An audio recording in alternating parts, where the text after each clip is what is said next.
जिनको शौक है 3 दिन में कुरान सुन लेना है, 11 दिन में सुन लेना है। कुरान पाक की जो नौज़ुबिल्लाह लाइव बेअदबी शुरू की है अब इन मुसलमानों ने, चुप हैं, चंगे चंगे मौलवी चुप है। 3 दिन में कौन सा कुरान जरूरी है तरावियों में ख़त्म करना? हदीस पाक में तो आया कि पूरे रमज़ान नमाज तरावी में कुरान पाक सुना जाना चाहिए। तो ये 3 दिन में, बाकी इन्होंने 27 दिन कहाँ जाना है जी? और 3 दिन में जो नालायक लोग इंतज़ाम करते हैं, अल्लाह के गज़ब को पुकारते हैं रमज़ान के महीने में, आप इनकी हालत देख लीजिए जाके। इमाम नियत बांधता है, ये नौज़ुबिल्लाह बाहर बैठ के बिड़ियाँ फूक रहे होते हैं। वो जब 1 घंटे बाद कहता है अल्लाहु अकबर रुकू में, तो दौड़ के सारे जाके नियत बांध लेते हैं। ऐसे बदमाशों के छतरौल फिरनी चाहिए।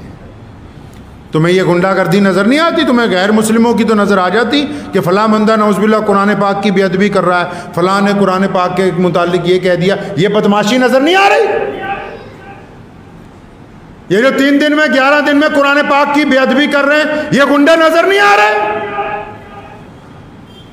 सारी की सारी मस्जिद बाहर सड़क पर फिर रही है, 3 सफ़े खड़ी हैं, इमाम सुना रहा है 3 दिन में कुरान खत्म होना है जी। हाफिज रेल आए हुए हैं जी, अल्लाह अकबर। पूछा नहीं कभी हजूर अकरम सल्लल्लाहु अलैहि वसल्लम से भी ये जो तमाशबीनी हो रही है इस्लाम में, ये इसलिए बनाई है मस्जिद?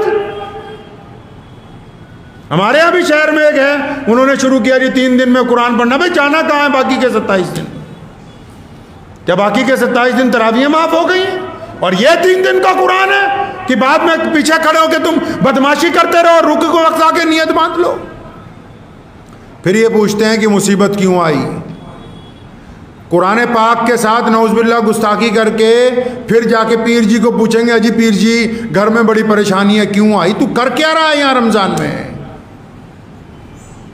फिर ये जाके बड़े बड़े बुजुर्गों को जाके कहते हैं जी सिर पे हाथ रख दो हमारे। वो तू 200 सिर पे हाथ रखवा ले जो नौज़ुबिल्लाह अल्लाह के कुरान की बेअदबी करता हो। वो जिसने अल्लाह से दुश्मनी मोल ले ली रमज़ानुल मुबारक के मुकद्दस महीने में, वो चाहता है कि मेरे सिर पे हाथ कोई मौलवी रख दे, इसका बेड़ा पार हो जाए। इस्लाम में ऐसे बेड़े पार नहीं होते। रमज़ान को अगर गुजारना होगा तो सिर्फ और सिर्फ मुहम्मदुर रसूलुल्लाह सल्लल्लाहु अलैहि वसल्लम के तरीके से गुजारना होगा। किसी का नया ईजाद किया हुआ तरीका अल्लाह ताला के हुजूर काबिल कबूल नहीं होगा। कान खोल के सुन लें वो लोग जो चाहते हैं कि रमज़ान को हम अपने तरीके से गुजारेंगे। नहीं, रसूलुल्लाह का हुक्म है कि नमाज में आखिरी पहर में रात के नमाज पढ़ो, जो तरावी की नमाज़ें हैं।